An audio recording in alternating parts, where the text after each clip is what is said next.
Welcome to My Dark Happy Place. My name's Desiree, and I'm the host and creator of this podcast. First off, I'm going to say Happy Halloween. It's October 31st, and this is the very first episode of My Dark Happy Place.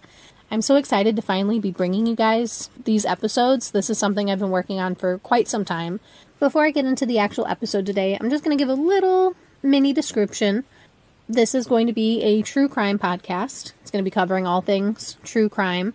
From serial killers, to cold cases, to disappearances, everything in between. I'll probably throw in some paranormal things like that here and there.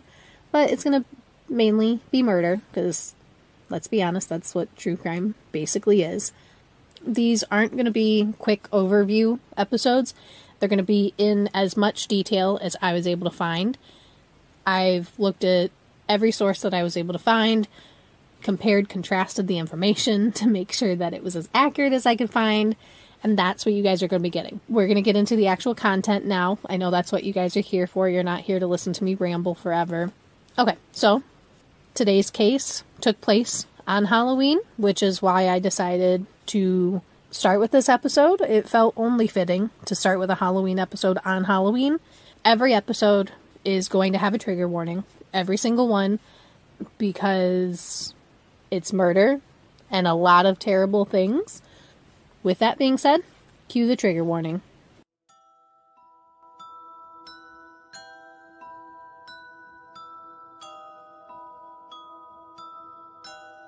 Today's episode is intended for mature audiences only.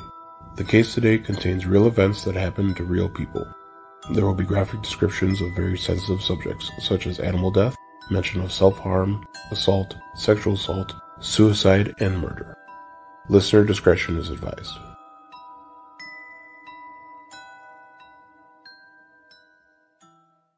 Alright, so let's get into the case of the Liske family murders. The mom, Susan, had been married to a man named Gary Griffin, and together they had two sons, Devin and Derek. I hope it's Devin and not Devon, but I'm pretty sure it's Devin. Gary and Susan ended up getting divorced, and then Susan went on to marry a man named William Billy Liske Jr. in 2001. I'm going to call him Billy instead of William, because that's what he went by, and also because he had a son from a previous relationship whose name is also William. His son went by BJ. So when I'm talking about him, the dad is Billy, the son is BJ. Got it? Got it. Okay, so all together, there's Susan, Billy, Devin, Derek, and BJ. The Liske's house was at 7052 North Ohio State Route 2 in Martin, Ohio. Now, when I tried to Google map the address, because I always Google map the addresses when I find them to see where they are, what the area is like, all that kind of stuff. When I Google mapped it, that State Route 2 address didn't come up with anything, but I couldn't let that go. So I found out that the address is 7052 West Lakeshore Drive in Martin, Ohio in Ottawa County. This isn't just like a house in a subdivision. This house is on 100 acres of land. It's a busy country road, like those country roads where there's a house, and then 5 miles down the road there's another house, and then 5 miles down the road there's another house. It was like that. So they had a ton of area. It was kind of secluded, honestly. Billy loved it. He loved having all that land. He was able to hunt on it. He was able to fish on it. It was his personal haven, is what I saw it described as. So altogether, the Liskes just seemed like your normal family. Near the end of October of 2010, Billy and BJ went to a cabin in Carroll County on the 100 block of Poker Road in Skio? I should have pronunciation checked that, but I didn't, and we're in this now. Skio, Ohio. The Liskes owned this cabin, so it was a nice little place for a retreat and a place to relax. Billy and BJ had gone up there for about a week to have some father-son bonding time and to hunt some deer. Billy was BJ's best friend, from what I read, which is honestly kind of sweet, because BJ was like 20-something, and a lot of kids don't like to hang out with their dads around that age. I feel like they'd rather be out like partying and stuff, or hanging out with people their own age. So on October 30th, just before they started heading back home from the cabin, BJ and Billy met up with some friends. They hunted, they hung out, they drank some beer. Later that night, at their house, after they got home, the Liskes were having a Halloween party. A Halloween party was taking place in their barn on their property. And the party ended up finishing at around midnight. Now, by that time, Billy had had quite a bit to drink, I guess. He decided that it wasn't safe for him to drive BJ home because BJ didn't live with them in that house. He lived in a group home in Sandusky, Ohio. And Billy didn't feel that it was safe or a good idea to drive him home. So now with BJ staying the night, they made up the couch for him to go to sleep, and everyone else went to bed. On Halloween Day, the next morning, was a Sunday, October 31st, in 2010. 16-year-old Devin Griffin came home around 9:30 in the morning because he had spent the night previously at his dad's house. He saw BJ was packing some stuff into Billy's Ford F-150, and when BJ saw Devin, he asked him, hey, what are you doing here? How long are you planning to be here? What are you doing? And Devin told him, hey, I'm just here for a second. I'm going to change my shirt, and then I'm heading out to church. The Liskes were members of the St. John Evangelical Lutheran Church in Oak Harbor, and Devin sang in the choir there. So Devin went up, changed his shirt, and within 5 minutes of getting to the house, he was off to sing in the choir concert at the church. When he left, BJ was still at the house packing stuff into the truck. A little while later, Devin got home from the church and saw that BJ had left, but he didn't see the rest of his family. He went upstairs to his room straight away and started playing video games. Now, after a little while, around 1 p.m., he got a call from his aunt, Lori Morse. Lori had called Devin because Derek didn't show up to their house that day. Derek was supposed to go over to Lori's to help their uncle, Lori's husband, with some construction work that he had previously agreed to help him with. Lori tried calling Derek, but didn't get an answer, so then she tried calling Susan, and Susan wasn't answering either. And that was strange. Devin's like, yeah, that is strange. I'll go check the house. Let me see if they're here. I've been in my room playing video games. So he goes downstairs, checks the living room, checks the kitchen. Nobody's anywhere. Uh-ohs started going off in Devin's head. He's like, what the hell's going on? Where's my family? Why is nobody answering my aunt? Now his nerves are on edge. So he goes into her bedroom. It was a little late for them to be asleep, but maybe they were in the bedroom. Maybe they took a late nap. They had the party the night before. He goes in there to check, and he sees his mom, Susan, and stepdad, Billy, in bed. He calls out for his mom, hey, Mom, and she doesn't answer. So he's like, oh, okay, well, I'll walk over there. Her foot was sticking out of the covers. So he goes and he taps on her foot, and she doesn't say anything still. As he's getting closer to the bed, he's on edge, obviously, because, why aren't they answering? Why isn't she answering him now? But he wasn't, super concerned. At first, as he was walking around the bed, he thought it was a prank that his family had decided to play on him, because Halloween had been the night before, and so he thought they had set up some decorations to try and scare him or something. And when he saw blood, he thought it was fake blood. So he walked over to his mom's side of the bed, thinking this was just a prank, and he's still trying to talk to her. Hey, Mom! Hey, Mom! He taps her again, trying to wake her up. She still isn't responding, so he took the cover and pulled it down off of her. That's when he saw his mom, Susan, and his stepdad, Billy, were dead. He saw that their pillows were soaked in blood, and that this was not a prank. This was real. He was horrified. He ran from the house. He called his aunt back. He's like, hey, Aunt Lori, they're dead. And she's panicking now. He's panicking. She calls 911, races over to the house.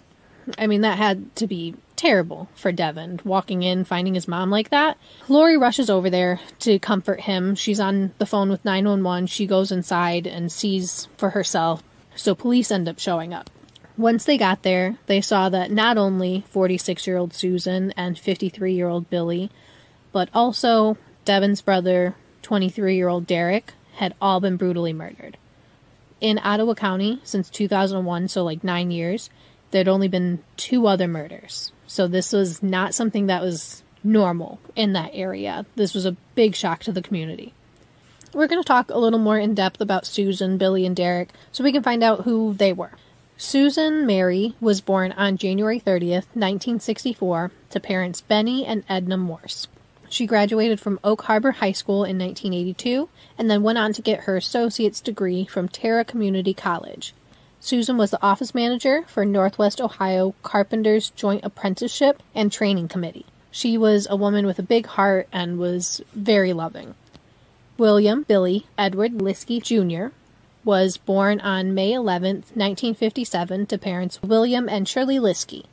Billy was a retired United States Air Force veteran, and his most recent job was as a front-end loader for Waste Management.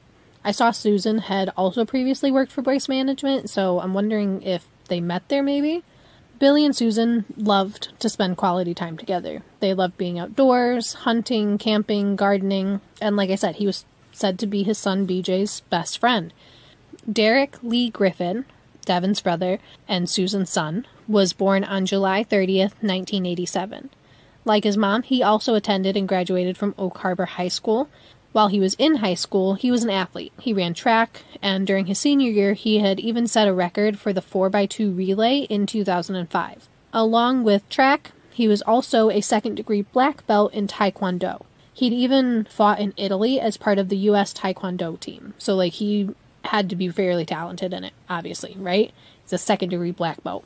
I didn't even know that was a thing. I thought you got your black belt and then you were, top tier. But I guess it goes higher. One of Derek's favorite things to do was to spend time on his sailboat in Lake Erie. He especially liked to go out in the early morning because there's nobody there, the water is still. Derek was said to be a very charming guy. He was said to be very fun-loving and have a wonderful smile that could light up a room. Derek was the last one to be found because his door had been locked shut and had to be kicked down by the police. It was determined that all three had suffered from head trauma, according to the Ottawa County Sheriff's Detective George Byington. They weren't entirely sure if the murders had happened the night before or if they had happened earlier that morning. This means it's possible that Devin's family was still alive when he stopped at the house to change his shirt. The police knew immediately that these murders were an inside job because of the fact that there was no forced entry and nothing in the house was out of place. It wasn't like somebody came in to rob them and ended up murdering them or anything like that. This was something that happened from inside the house. So, of course, they talked to Devin. He had been at the house earlier that day, and he's the one that found his mom's body. If the family had been killed early that morning, he was a suspect to them. Devin told police just what had happened that morning. He came home, changed, got his choir stuff, went and sang at church, and that was basically his morning. He told them he'd stopped at the house before the church and saw BJ, and he told them that BJ seemed happier and more talkative than he normally did. He said BJ's rather gloomy, and because he was asking about, hey, what are you doing here? How long are you going to be here? Devin thought it was kind of weird, because he's like, this guy doesn't normally care or have any real interest in what I'm doing. Why does he all of a sudden care today? And why is he so happy today when he's not normally? Devin said that the day before, while he was at his dad's, he had talked to his family around 2 p.m. on the phone and everything seemed fine. So now, based on Devin's statement and the fact that BJ was at the scene, he's also now a suspect. Based not only on the fact that he was there, but the fact that his demeanor was completely different, and now he's not there, and the truck is also gone.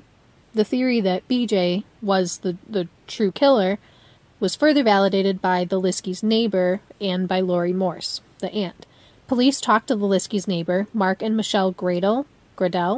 Again, should have pronunciation checked that. I'll remember to do that next episode. The Gradells said they'd been at the Halloween party the night before, and Mark described it as being a normal party. They said they hadn't seen Derek there, but that wasn't strange because he and BJ didn't really get along too well. It sounds like BJ wasn't really fond of the rest of his family, only his dad. Michelle told the police that she had heard banging coming from the Liske house around 6:30 that morning. These would have most likely been the gunshots, giving police a more definitive time of death.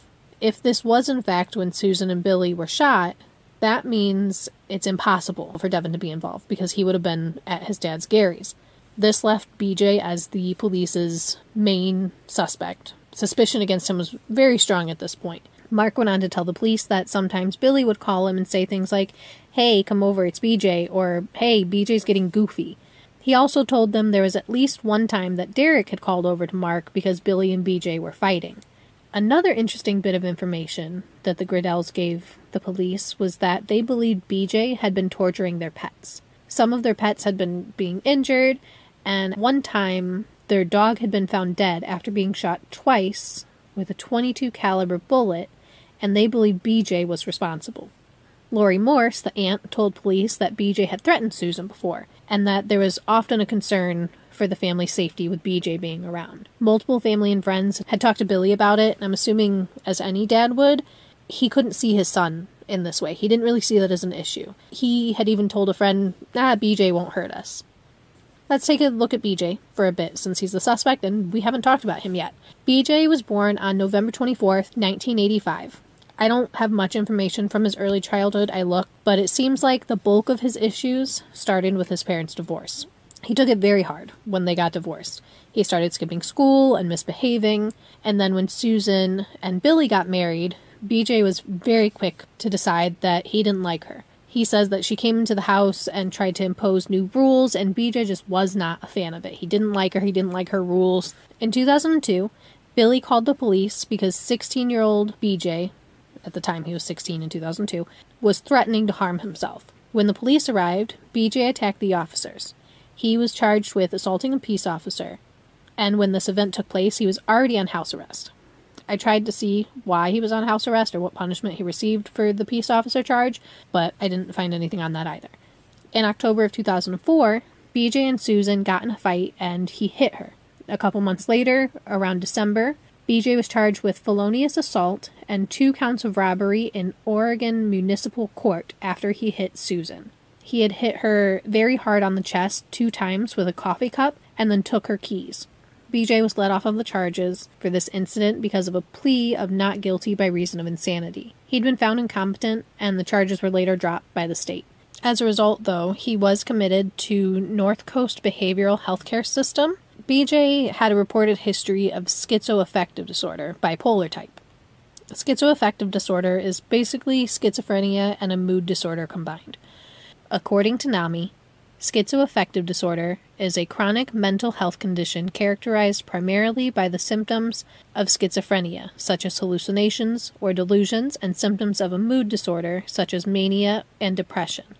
If a person has been diagnosed with schizoaffective disorder, bipolar type, they will experience feelings of euphoria, racing thoughts, increased risky behavior, and other symptoms of mania. So typically these symptoms are fairly manageable with medication, but BJ didn't always take his medication like he was supposed to. Because he had attacked Susan, his family decided that he needed to be somewhere he could get the help he needed, somewhere that could help him make sure he was taking his medications and help him manage his disorder. He was moved from the family home to a group home in Sandusky, like I said, that's where he lived, and Billy would go visit him a lot when he was in the group home. The group home didn't really seem to be doing what the family had hoped it would be doing, though. Even when he was there, he was still having run-ins with the police because of his behavior. On 3 separate occasions, the police had to be called to the group home because he was getting into fights, whether it be with other people from the group home or his dad Billy when he'd come to visit and pick him up and take him back to the house. Over the years, things only escalated. In February of 2006, Billy filed for guardianship of his son BJ. When I first read this, I was kind of confused because I was like, well, isn't he already the guardian because he's the dad? But after looking into it a little more, I think it's because of BJ's mental illness and the fact that BJ was around 20 at this time, meaning Billy wouldn't really have had any say in his healthcare otherwise. Billy's reason for wanting to be BJ's guardian was because he knew when BJ was on his meds, he was all right. But once the medication started helping and making BJ feel he was back to normal, he would stop taking them. Once he stopped taking them, he'd start drinking and smoking weed, and those things only made his disorder worse. It was a cycle, and it sounds like Billy just wanted the best for his son. He just wanted his son to be better. The guardianship was granted to Billy in March of 2006 because of BJ's mental illness. Apparently, BJ had tried to attack Susan in the shower on one occasion in 2007, and he was hospitalized again so he could get treatment for his schizoaffective disorder. This kind of seemed to be like the final straw for Billy. He decided that BJ could definitely no longer live with them, and he was sent to live back at the group home when he was released from the hospital. Around May in 2010, Billy called the Ottawa County Sheriff's Police on BJ. BJ had been visiting that day, and he started yelling at Billy and pushing him while they were having a confrontation out in the pole barn. When Billy called the police, he called saying BJ was angry and uncontrollable, that BJ was off his medication again. The incident this time didn't escalate any further, and BJ just kind of walked off. After everything calmed down, Billy wrote a statement to the police saying he didn't want to press any charges on BJ, he just wanted to make sure his son got the help that he needed and started taking his medication again. Billy kind of was stuck. He wanted the best for his son, but he was also trying to protect the rest of his family. He was very torn. He probably just wanted the son that he had back before the divorce. It sounds like BJ really took a turn around that time. With BJ having the schizoaffective disorder, some of the behaviors might not have been avoidable, but the stress the divorce caused BJ might have aggravated and even brought about this disorder. And I'm not a psychologist, just from what I looked up on some different psychology websites and mental health websites, it says that there's not a real cause for schizoaffective disorder and that your environment can determine those kinds of things. As police were walking the scene on October 31st in 2010 and more information was gathered, this is the scenario they believe to have taken place. While everyone was sleeping, BJ first went into Derek's room and bludgeoned him with a hammer, both sides, the flat part and the claw. Derek was found curled up in a ball facing the wall. It's believed he died within minutes of the first hit. After killing Derek, BJ then went to his dad and stepmom's room. He walked up to his dad, and when he was about 1 to 2 feet away, he shot Billy 5 times in the head and the face. They determined Billy had been shot first because he was found in a normal sleeping position, and so they decided Susan was the last one to be killed. From the looks of it, she was woken up by the gunshots, tried to get out of bed and run away. BJ shot Susan 3 times in her head and once in her torso. During her autopsy, it was determined that Susan had been sexually assaulted, but they weren't able to tell if it was before or after she died. Based on the fact that it looked like her body had been moved after she died, it's very likely that BJ assaulted her after she was dead. I lean this way personally, also because of the fact that Michelle Gradell didn't hear 2 sets of gunshots. She heard just 1 set around 6:30 in the morning.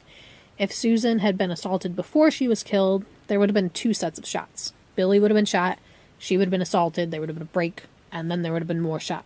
The gun used in the murder was a .22 caliber, just like the one used to kill the Gradell's dog. Isn't that interesting? This made the police almost certain that BJ had killed his family. Now they just had to find the evidence to prove it, and, well, BJ himself. One thing that I find odd, for lack of a better word, is that BJ seemed to be uninterested in hurting Devin. Which is a great thing, obviously. It's just something that I'm wondering, so I'm bringing it up. I mean, luckily and thankfully, like I said, he wasn't hurt, but BJ had all the opportunity in the world when Devin went into that house. Another question is, if the shots were heard around 6:30 in the morning, that meant the family was dead when Devin showed up. So did he not see blood on BJ's clothes? Or did he not look close enough? I mean, I guess he could have changed them, but later on I'm going to talk about how DNA was found on his clothes. And with him bludgeoning Derek and shooting Billy and Susan so close and so many times, there had to be so much blood. There was blood spatter all over the walls in the room, so it had to have been on him too. So now police are looking for evidence, right? They're trying to find anything they can to actually tie BJ to killing Susan, Billy, and Derek. They noticed there were no shell casings at the scene, meaning they had been picked up. And even though they didn't find the shell casings, they were able to find the bloody hammer that was used to kill Derek in a closet in the house. They searched outside of the house, and they found a muddy footprint on a dock near the pond on the Liske's property. Because of this, they figured, BJ threw the gun in the pond to get rid of it. So they drained the lake and they had the dog sniff, but nothing was found. Along with searching for the evidence, they also had to find BJ. Ottawa County Sheriffs called over to the Carroll County Sheriffs, where the cabin was, to let them know that BJ was in his dad's truck, heading to the cabin, and that they believed him to be armed and dangerous. Because this was in a different county, and about 160 miles away from the Liske house, the Ottawa police didn't have enough time to get there to get BJ.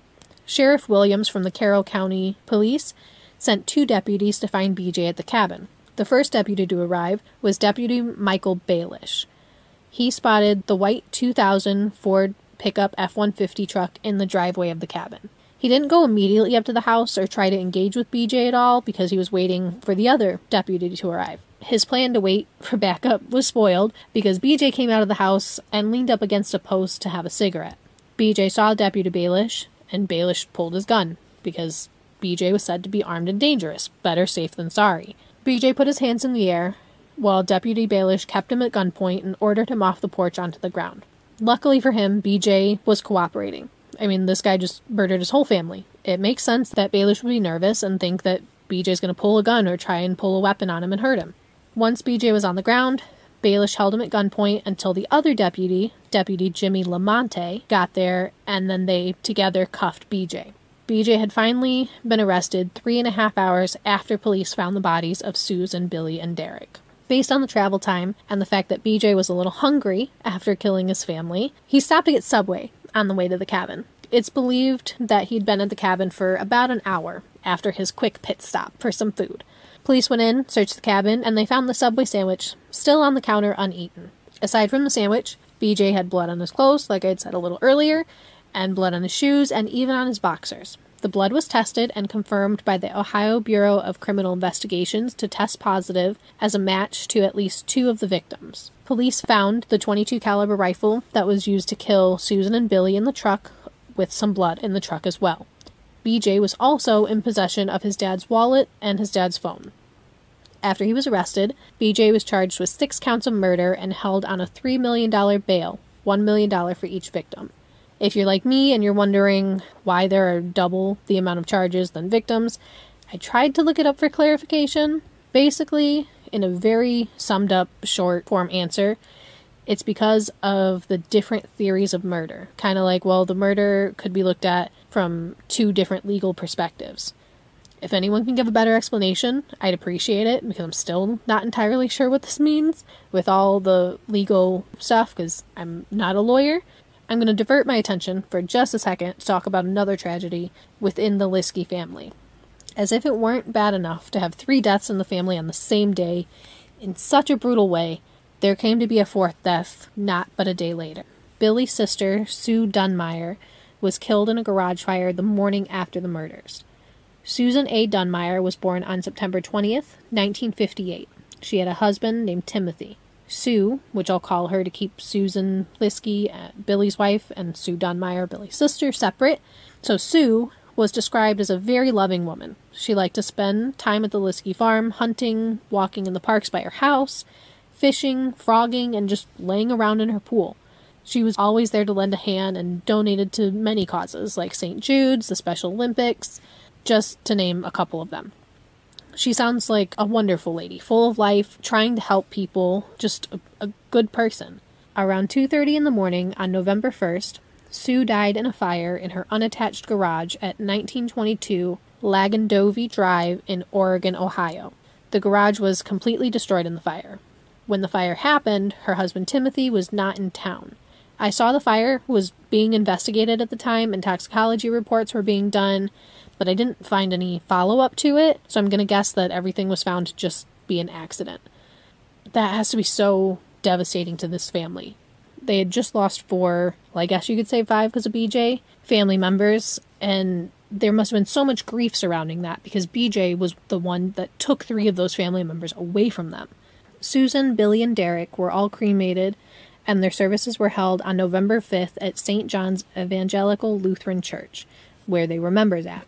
Sue had a private service on December 19th at Samaria Hall. Now we're going to direct our attention back to BJ and his trial. So far, I've talked about the fact that he was arrested shortly after the bodies were found without incident. He was taken to the Ottawa County Detention Center for his hearing. On November 23rd, 2010, the Ottawa County Common Pleas Judge Bryce Winters issued a gag order stating that the attorneys in the case could not talk about the case outside of the courtroom. If you don't know what a gag order is, it's basically like a shut the fuck up notice. Like, don't talk about this shit, don't tell the media about it, don't talk to people around you about it, keep your lips closed. And it's a lot of times used in like big cases, high profile cases, so that a bunch of details don't get out there before the trial and like taint the jury. BJ underwent a psych eval that same day to determine his mental state because of his prior mental health issues. It wasn't entirely apparent if BJ had been on his meds at the time of the murder, but he had definitely been drinking that night. He was evaluated 2 different times, once at the Court Diagnostic Treatment Center in Toledo, and then his attorney requested another evaluation at Twin Valley Behavioral Health Care in Columbus. His attorneys were Adrian Zimmerman and John Thebes. Both of his evals came back that he was sane, and the trial was set to proceed. He entered a plea of not guilty. Yeah. Based on his charges, BJ was facing the death penalty if he was convicted. After the trial was set to take place and his plea was entered, BJ was moved to Erie County Jail. I read this happened because he had a family member that worked at the Ottawa County Corrections, so that was like conflict of interest. Before the trial could take place, BJ was on the phone with his mom, and when she asked him if he did it, he said yes. But he pled not guilty. But he told her, yes, I did it. She asked him, how could you do that? Why would you do this? And he responded saying he wasn't in his right mind, but he couldn't talk about it anymore. This conversation had been recorded on the jail phone. I don't know if he knew that the calls were recorded, but I feel like that's pretty common knowledge. So maybe that's why he's like, oh yeah, I can't talk about this anymore. But then why would you say, yeah, you did it if you're entering a plea of not guilty, because that contradicts yourself. And if they know that it's recorded, they're going to play this at trial and you're going to be like, yeah, no, I did this shit. And the jury's going to be like, oh yeah, he did this shit and convict you. So after this call, he decided to change his plea. Prosecutor Mark Mulligans and BJ's lawyers were able to come up with a plea deal together, and BJ changed his plea, admitting to killing his dad, Billy, his stepmom Susan, and his stepbrother Derek. BJ pled guilty to 3 counts of aggravated murder. Aggravated murder is kind of like first-degree murder. In exchange for his plea, 3 of the original counts were dropped, and the death sentence was no longer on the table.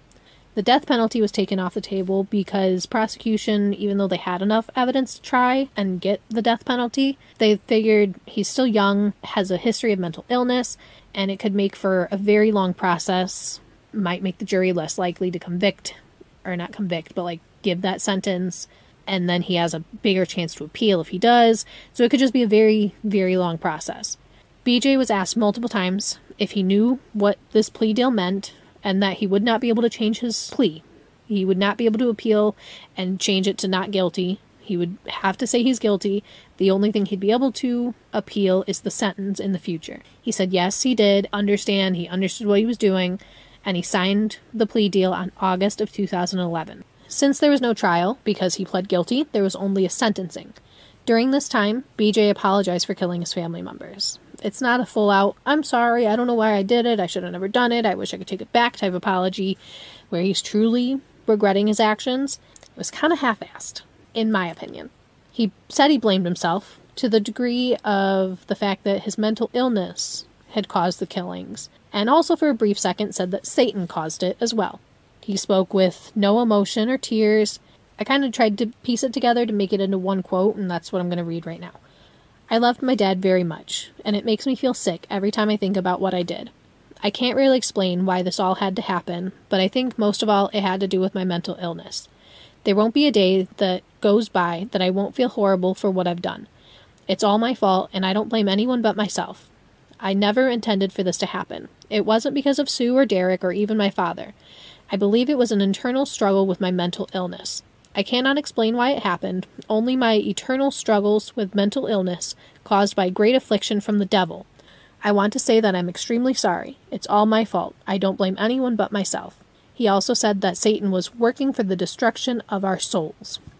Now, to some people this might sound like, oh yeah, he said he's sorry. He said that he only blames himself. He said he blames his mental illness and Satan. That's what I'm hearing from it. It's not like a, hey, I'm sorry, and that's it. He says, hey, I'm sorry, but this is why. You can see however you want. I said, in my opinion, it was half-assed. He says that he also prays every day for everybody involved in this situation. Prosecutor Mulligan said he was surprised and impressed with BJ's acceptance of responsibility. I personally think the only person he's actually probably sorry for killing is his dad. Lisa Curl, Billy's sister, tearfully said, quote, "We just don't understand how something like this could happen. You see stuff like this on TV and think it'll never happen to your family. You love someone so much, and then they take something away from you. My only brother, my sister-in-law, Derek." She then addressed BJ directly, saying, quote, "I just don't know how you could do it when he loved you so much," unquote. The judge told her, hey, don't address him, address the court, and after that she ended her statement. The sentencing ended on September 9th, 2011, and BJ was given 3 life sentences with no possibility for parole. As he was given the sentence, Judge Winter said, quote, "The court is not in a position to make this whole. It's not in a position to bring back loved ones. The court can only hope to do justice," unquote. Lori Morse wrote a statement that was read in court by a victim's advocate, Carol Renwand. It said, quote, "I will never get the events of that day out of my head. Our family has suffered an indescribable loss. BJ tore our hearts out and destroyed our family's happiness as we knew it. We feel such a crippling grief. We will never hear Susan's laughter or see Derek smile or feel a bear hug from Bill." Unquote. On March 31st, 2015, at Ross Correctional Institution in Chillicothe, BJ was found dead in his jail cell from an apparent suicide at 29 years old. As for Devin, he continued on and has made a life for himself. In an interview on Oxygen, he said that people deal with grief in different ways. For him, it wasn't really different than a family member dying in a natural way. I can see that side. Like, there's nothing he can do about it now. It's done, and by the sound of things, he and BJ weren't that close, and BJ barely liked anyone but his dad. The thing that would cause me the most grief, I feel like, is, obviously besides them being gone, is the amount of violence that they had to endure as they were being murdered and how much they probably suffered. He says that when he turned 24, it hit him very hard because now he is officially older than Derek ever got to be. Despite the tragedy, Devin continued on, graduated high school, and married his high school sweetheart shortly after they graduated. He'd been with his now wife for about a year before his family was murdered, so his mom and his family were able to meet and get to know her, which I feel like is very good. It's good that she got to know them and they got to know her. Devin and his wife had their wedding at the family farm, which had to kind of be bittersweet. It's probably helped him make the memory of the home and the land a happier memory because he had such tragedy tied to it. Maybe not. That's just how I would see it. Devin and his wife now have a son. As for his current feelings about the murder and towards BJ, he said that he doesn't hold any hate or resentment. He believes if he were to hold hate and resentment, that it would only hurt him more, and by talking to people and letting go of the hate, he is able to breathe easier. Which, good for him. I'm glad he was able to come out of this terrible, terrible time in his life strong and make something good out of it. So that's it. That was the case of the Liske family murders. I want to hear your thoughts on the case and how the episode went. Let me know. You can talk with me about them on Instagram, Twitter, or Facebook at Dark Happy Pod. I'll also be posting pictures on Instagram if you want to see who I talked about today. You can find this and all future episodes on Spotify or wherever you're listening now. As if there wasn't enough already for you to look at, you can check out the podcast website at mydarkhappyplace.com. There, I'll have everything that I've already talked about in one place, and on the website, there's also a case request form, a link to leave a review, and a brief survey that you can take to let me know how you're liking the podcast. I'll be here next week with another episode, so be ready and mark it down on your calendars. Bye!